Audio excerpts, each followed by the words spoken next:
Hello everyone. Today we start our discussion of visibility. So the question of visibility is very important to computer graphics because of various reasons. So what is the visibility question? The visibility question is one where we try to answer which objects are visible. So all the objects in the scene need not be visible all the time. So we try to figure out which objects are visible when we are rendering the scene to the current camera.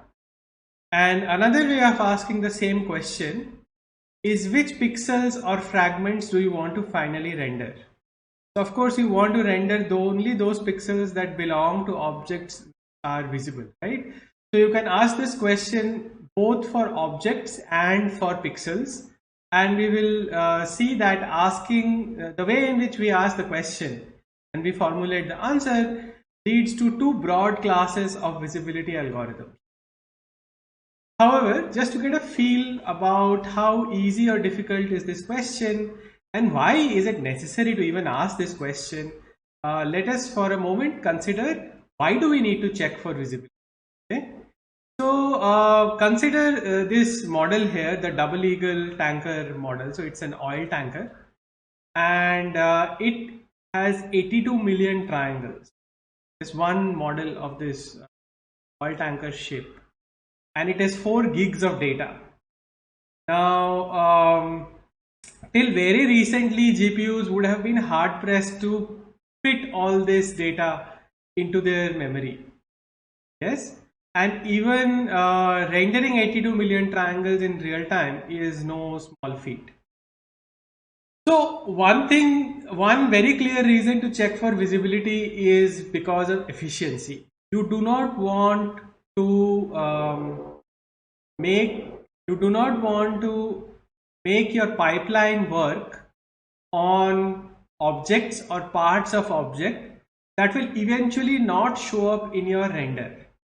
For example, this oil tanker model has a lot of details on the inside, right? So if you're only rendering this oil tanker from the outside, all the inside details are occluded anyway because of the wall of the outward wall of the ship. So you do not want to render all those inside details because they'll never show up in the render, the final render. So for efficiency reasons, it is good to determine what is going to be visible finally and only make those parts of an object or those objects pass through your pipeline. So the earlier in your pipeline that you can resolve visibility, the better. Okay. And in this case, the pipeline is the entire pipeline. So there is the modeling viewing pipeline. So there is the object description, then it has to pass through the entire modeling viewing pipeline. Then there is the rasterizer. Then there is the all the fragment shader and all the fragment processing that has to happen before things land up in your frame buffer. So in this entire pipeline, the earlier you can resolve visibility, the better it is, because then less data has to pass through your pipeline. Then there is also a question of correctness, right? So what is this question of correctness? So let us for a moment consider that this model of a cube. Assume that this is the model of a cube and one side of this cube is of course facing you while the other side of the cube is behind you. Now if I draw the cube so that it looks like this, you cannot figure out what side is inside and what side is outside. However, if I erase a particular set of lines, now it is very clear which side is outside and which side is inside, right? So this is what I mean by resolving visibility. You have removed what we know as hidden lines. So lines which will not be visible or which should not be visible finally in our model should not be drawn, because then they cause ambiguity. So both for disambiguation and for correctness, resolving visibility is essential. So now that we have established that resolving visibility is a good thing to do, let us try and get an idea of how easy or difficult it is to answer this question. So here is a simple visibility question or a simple visibility problem. Here is an art gallery and you are given the plan of this art gallery, right? So consider this to be a top view of the art gallery. And the art gallery problem is stated like this. Given a planar art gallery, so you are restricted to the plane, right? You do not have to worry about 3D. Consider that you are given a 2D art gallery. So given a planar art gallery, you have to figure out the minimum number of guards that need to be placed, right? Such that every part of the gallery is visible to at least one guard. Okay? And these guards can only be placed inside the gallery. So think for a moment and try to figure out what is the answer to this question. And very quickly you will realize that this is a very easy question to state but not that easy question to answer. Okay? Because say you can place a guard here and this guard can see a certain part of the gallery. Say guard can see, okay? You can place a guard here, this guard can see much part of the gallery. Place a guard here, this guard will be part of the gallery. So if you assume identical guards such that their fields of view is the same, okay, you can even make your problem simpler by assuming that these guards have 360-degree field of view. So wherever you place a guard, the guard can see all around. Even then the question is not easy to answer. Okay? And as it so happens, the problem is in fact NP complete. We can figure out simple upper bounds like floor n by 3 is an upper bound for a art gallery whose plan can be a simple polygon with n vertices. But finding an exact solution in polynomial time is very, very difficult. Verifying a solution is easy, and hence it is NP complete. So we see here that determining visibility is not always easy. Visibility, the question is crucial to answer. It is easy to ask, but figuring out visibility is not easy at all. So with this sort of intuition, let us try to figure out a couple of techniques and a couple of methods that allow us to determine visibility. So one of the most common forms in which the visibility problem is formulated is in the object space. So we ask for every 3D object in our virtual world, determine those parts of the object whose view is unobstructed by other parts of the object itself or any other object, right? And then draw those unobstructed parts in the appropriate color. So here we are doing an object to object comparison. So if there are n objects in the scene, then its worst case complexity can be n squared times the complexity of object to object comparison. So this is of course a very simplistic view, and we will see how we can formulate methods and algorithms that allow us to do this comparison in object space. What is the advantage of formulating the problem in object space? Well, the advantage is that if you can answer this question in object space, then you can answer the visibility question very early in your pipeline. Okay. So what does this mean? It means that in your graphics pipeline, right after you have given your input, you can answer the visibility question in, say, the WCS.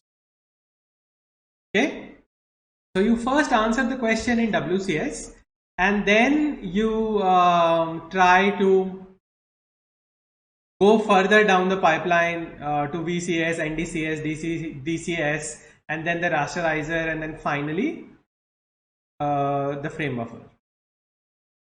So that makes the visibility determination the visibility determination algorithm might be difficult to implement because answering this question in object space is difficult. but the overall pipeline efficiency goes up because lesser data has to pass through the pipeline every time. Okay. So let us see some examples of object space visibility algorithm.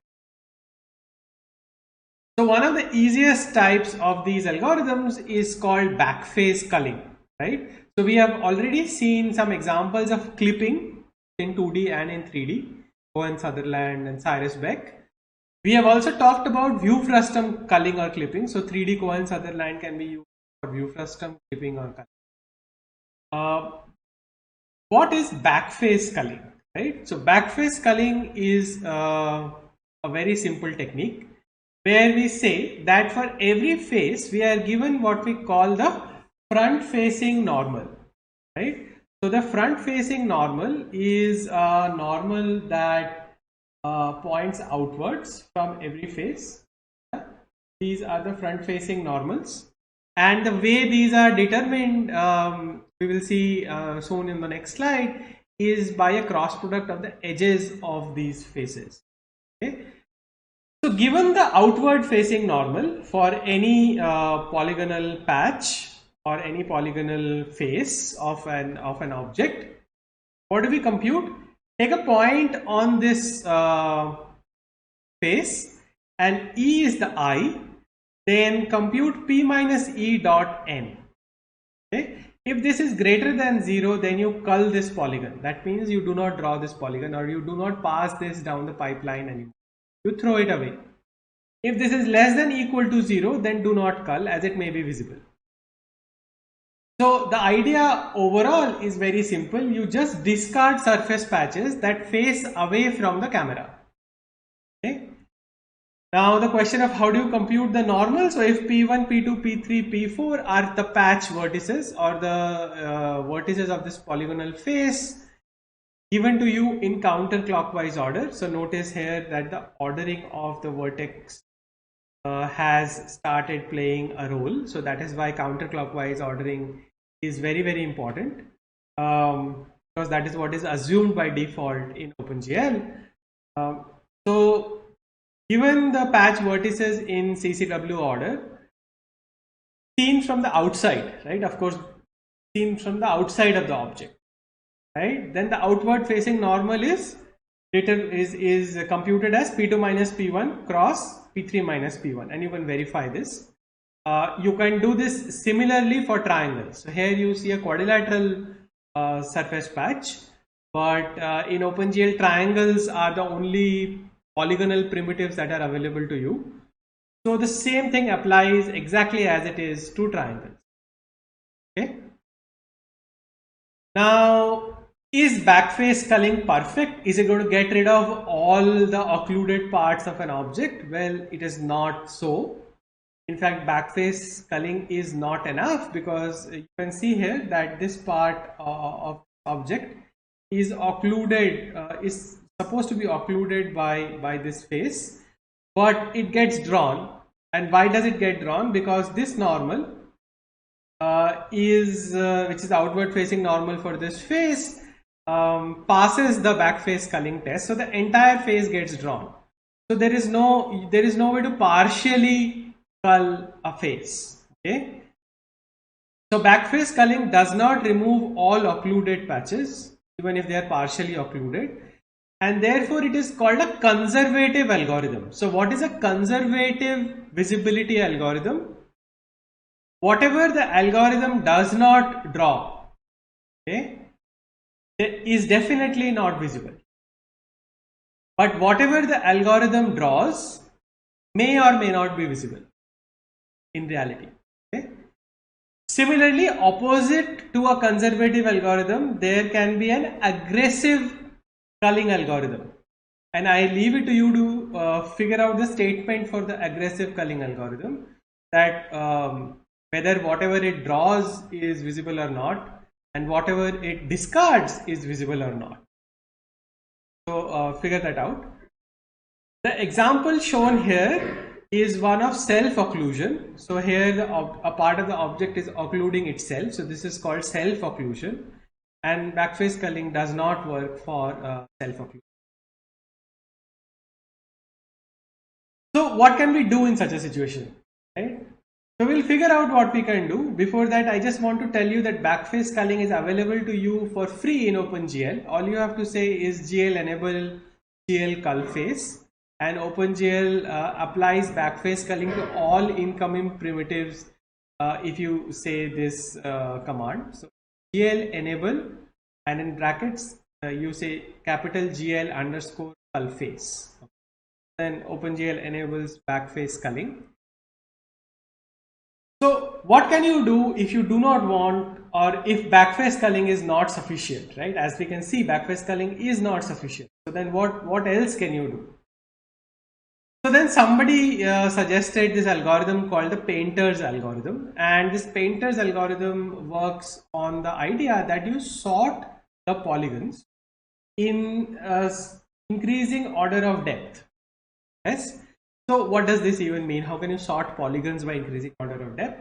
So let us say that all polygons lie in one plane. So the entire polygon lies in one plane, and these planes are sort of stacked parallel to each other. So you can, so we are sort of simplifying the problem. So in our scene, we are saying all the polygons lie, each polygon lies in a plane, and these planes are all parallel to each other. This is not very realistic, but just to see where Painter's algorithm might be applicable, we say this. Then you sort the list of polygons from back to front, right? So the greatest depth and to the lesser depth. Okay? So this blue polygon is at the greatest depth, and this is the second closest, this is the third closest, assuming that the camera is here, looking down the z-axis like that. Okay? So if you draw back to front, that is Painter's algorithm. So you sort and you draw back to front, then you will get this sort of an output. Okay? So this is resolving visibility correctly. The blue triangle is occluded by the green polygon, is occluded by the yellow quadrilateral. This is fine. However, we made a very strong assumption to make this work. We said that the entire polygon lies in one plane and the planes are all parallel to each other. What happens when the polygon has vertices at different depths, as is more common, right? It is very liable to happen that the polygon has vertices at different depths. So let us look at that scenario. You might want to modify your Painter's algorithm to say that sort according to depth of the farthest vertex. Okay? So you have many choices now because the vertices are all at different depths. So you sort according to the depth of the farthest vertex. So here is an example where we have this blue polygon, right? And this red polygon. So we are looking at this scene. So this is, remember our convention that this is x-axis, y-axis, and this is the x-axis, and this is the z-axis. So we are, this is looking at the scene from the front. This is the front view, right? And this is the top view. So if you have two objects like this, and you sort according to the depth of the farthest vertex and then draw back to front, you will get the correct solution, right? Painter's algorithm will produce a correct visibility solution. However, will it always produce the correct visibility solution? That is the question that we are more interested in answering, right? So you can see that if you have a case that is like this, right, where the polygons are at overlapping depths. So consider this case where you are looking at the scene from here, right, down the positive z-axis. Right, and now this is the closest vertex. This is the second closest. Right, so this is the closest. This is the second closest. This is the third closest, and this is the farthest vertex. Okay. So now if you sort and draw back to front, then what will you end up drawing? You will first draw the blue, and you will then draw the red. So what you will see is this. However, if you place the camera here and you look at this scene, what you should have seen should have been that. So here you actually are making an error by sorting with the depth of the farthest vertex. Okay? You do not get the correct answer when you place the camera here. You can see that if you place the camera here instead, you will get the correct answer for the same set of planes or the same set of polygons. So does it always work? The answer is no. And it is also not clear how often do you need to sort. Because here it would seem that the depth of the farthest vertex is relative to the camera, right? Camera placement. So every time that you move the camera, do you do a resorting?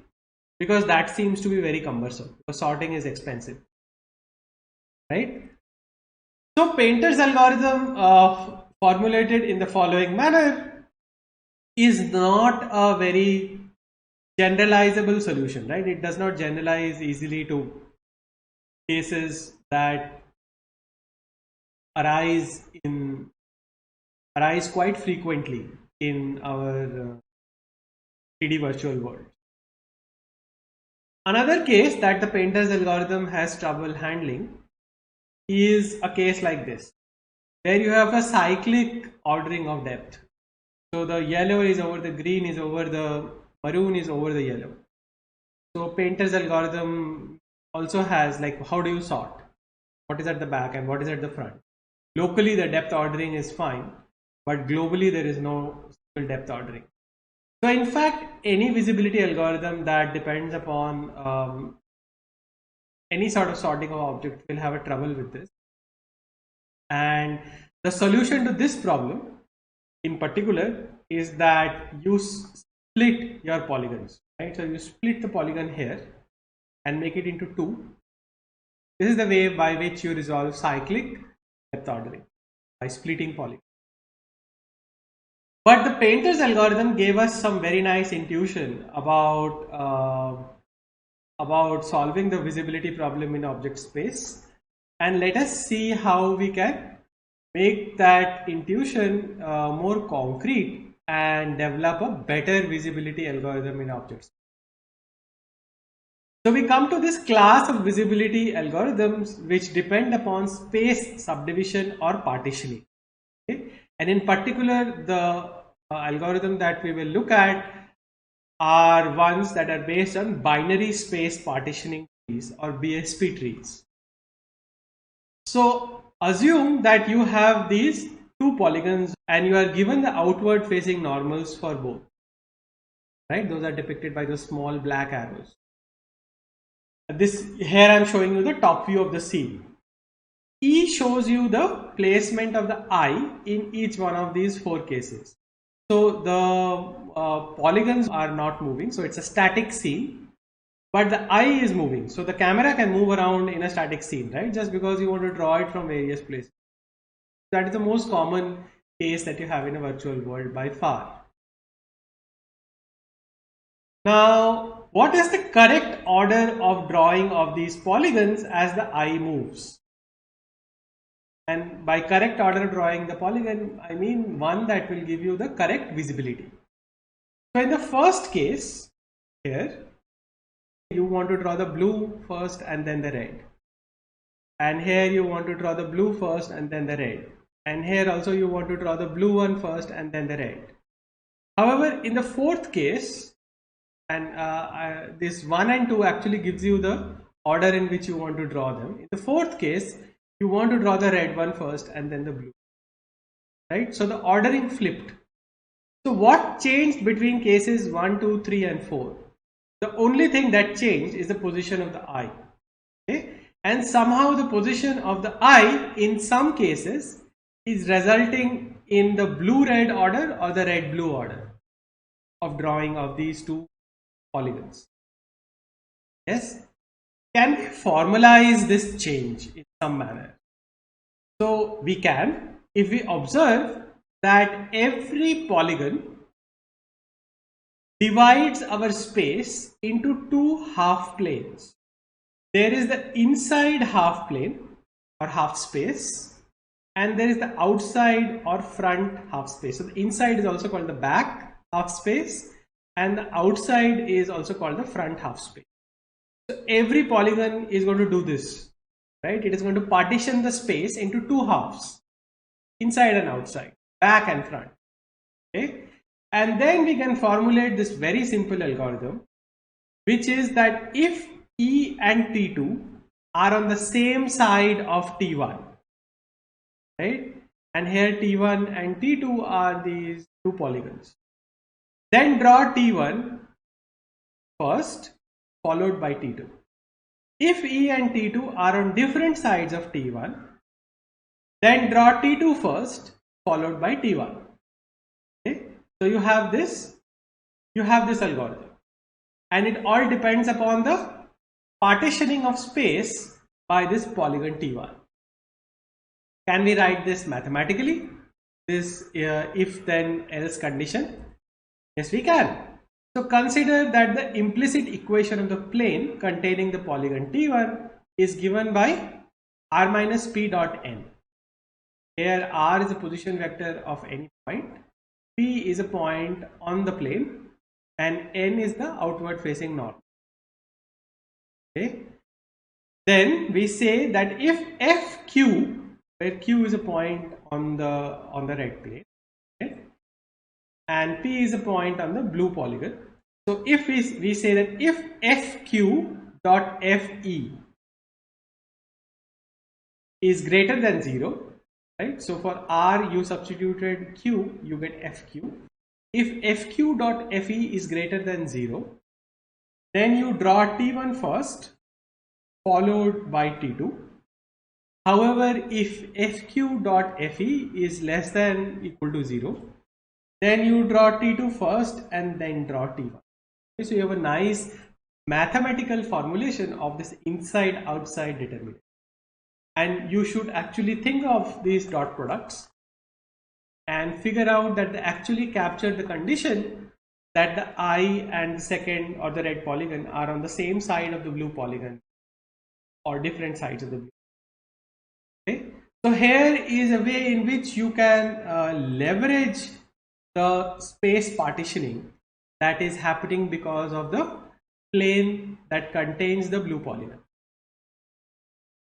Can we generalize this idea to more complex 3D worlds? So here is a 3D. So in this case, the 3D world had only two polygons. Now, who is interested in drawing a scene with just two polygons, right? We have way more polygons in our scene. So does this generalize? So it does, and that is where BSP trees come into the picture. So a BSP tree is an efficient data structure for quickly determining this inside-outside relationship between polygons and the current camera position. And the BSP tree algorithm works in two phases. The first phase is that of construction of the BSP tree, which for a static scene has to be done only once.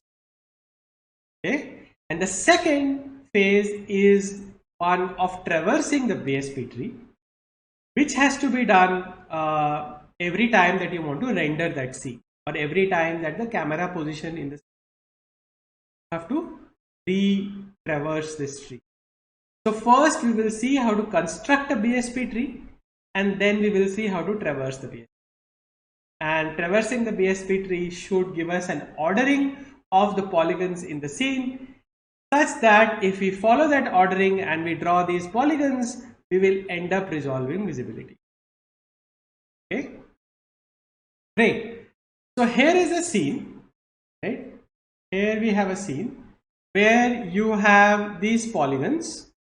So this is again the top view of a scene, and we are saying that we have these polygons, right? So for example, here is a polygonal or a polyhedral object, right, made up of various polygonal faces, and we have just arbitrarily numbered these polygons. Okay, just assume that this numbering is arbitrary. So 1, 2, 3, 4, this is a polyhedral object with 4 faces. 5, 6, 7, this is one with 3 faces, and then you have 8, 9, 10, 11, this is again one with 4 faces. As you can see that these are just generic objects. The polygons can be at any angles to each other. And for every face, you are given the outward facing normal. And the reason I am drawing only the top view is because it is much easier to explain in 2D. Okay. Right. So first we will look at BSP tree construction. How do we construct the BSP tree? So we utilize this numbering that we have done. You take the polygon that is numbered 1 and you split your space with the plane containing polygon number 1. Okay. And all the polygons that are on the inside of polygon 1 become the left subtree of 1. So 1 becomes the root of your BSP tree. Everything that is to the inside of 1 or in the inside half space of 1 goes to the left subtree. Everything that is to the outside of 1 goes to the right subtree. Okay, so out goes right, in goes left. This is just a convention that we are choosing. We will stick to this convention throughout. Okay, you cannot change this convention in between. You can choose the opposite convention, but then you have to stick to that convention throughout, right? So we are choosing this convention that in goes to the left subtree and out goes to the right subtree. So after 1, you are going to come to the left subtree and you are going to consider 2. So look at polygon 2 and you will find that 3 and 4, which were the other members of the left subtree, are on the inside. So they became the left subtree of 2. What about the right subtree of 1? Well, here the lowest numbered polygon was 5. So use the plane of 5. And 8 goes on the outside because 8 is on the outside. Here. And 6, 7, 10, 11 go to the inside because 6, 7, 10, 11 are inside. What happens to 9? Because the plane of 5 intersects 9. Okay. So the answer should be obvious. What happens to 9 is that 9 gets split into 9A and 9B. 9A goes inside, 9B goes outside. And you can continue this process, right, with planes for 3, 4, 6 and 8. And you can continue this process with planes for 7, 10 and 11. And you have the complete BSP tree. Okay. So I want you to manually step through this process of BSP tree construction and verify that this is indeed the tree that you will get. Okay. Remember that this process has to be followed once for a static scene, right? So as soon as you get a static scene in WCS, you can run this algorithm and compute the BSP tree. If the objects do not move, then the BSP tree never needs to be recomputed. Okay, great. Now what do we do with the BSP tree, right? How do we use it to resolve visibility? So for doing that, we must traverse the BSP tree, right? And the traversal algorithm is again very simple. We have two cases, and to do the traversal, we need to place the eye in the scene. Once we have placed the eye in the scene, the traversal algorithm works as follows. If E is outside or in front of a face I, then we draw everything behind I, draw everything in the front of I. If E is inside or behind a face I, then draw everything in the front of I, draw I, and draw everything behind I. So let us apply this traversal algorithm to our tree and see what happens. So you start with 1, right? You start with node 1. This is the root of your tree. Now, is the eye inside or outside, right? With respect to the plane containing 1, the eye is on the outside. So eye is on the outside. So this applies. First rule applies. Draw everything behind I. So draw everything behind the plane containing 1. What is there behind the plane containing 1? It is 2, 3 and 4. So first we are going to process the left subtree of 1. Right? So you start processing the left subtree of 1, and to do that you compare the I with the plane containing 2, right? Because that is the root of the left subtree. So for 2, is the I inside or outside? Well, for 2 the I is inside. So the second rule will apply. Is E inside the face 2? Yes. Then draw everything to the front of 2. So there is nothing to the front of 2. Then we say draw 2. So draw 2. Now draw everything behind 2. Behind 2 we have 3 and 4. So again with 3 you compare the I. E is to the front of 3. So the first one will apply. So 3 here. 2 you have drawn. Okay. Then you compare with 3 and the I is outside 3. Draw everything behind 3. There is nothing behind 3 that you need to process. Draw 3. You will draw 3. I've drawn 3. And then draw everything to the front of 3. The only thing to the front of 3 is 4. You draw 4. Okay. And you have finished the left subtree of 1. Now for 1, you were in the outside case. So draw everything behind 1. You have finished drawing everything that was behind 1. Now you can draw 1.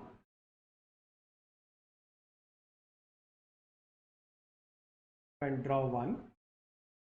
And then move on to everything to the front of 1. So for the front of 1, you start with 5. The I is behind 5. So you check with 5. The I is behind 5, right? Or on the inside of 5. So this case applies.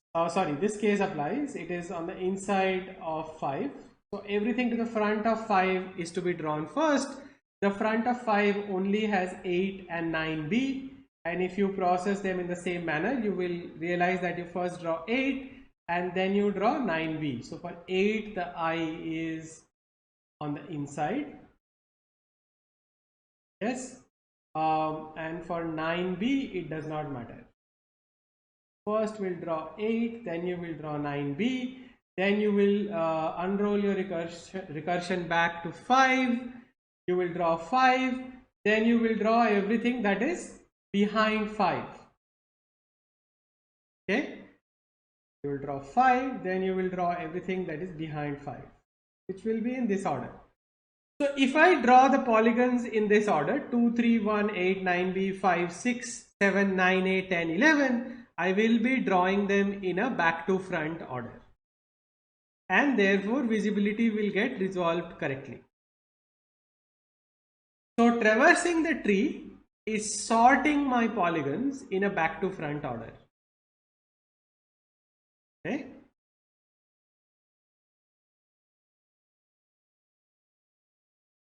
What happens if I move the I? You will need to redo your traversal. So here is a new I position on this slide, and what I want you to practice is traversing the tree that got constructed for this I position and figuring out what will be the new ordering of polygons. And feel free to place the I in other location and compute the order of polygons that results when you traverse the tree for a particular given I location, okay, or camera position. So this completes our discussion of BSP trees. So this was one example of a space subdivision or space partitioning algorithm. Is this the only way in which you can partition space? Obviously not. There are other ways in which you can do space partitioning and resolve visibility. And we will see these examples of different space partitioning algorithms in the next part of this lecture. Thank you.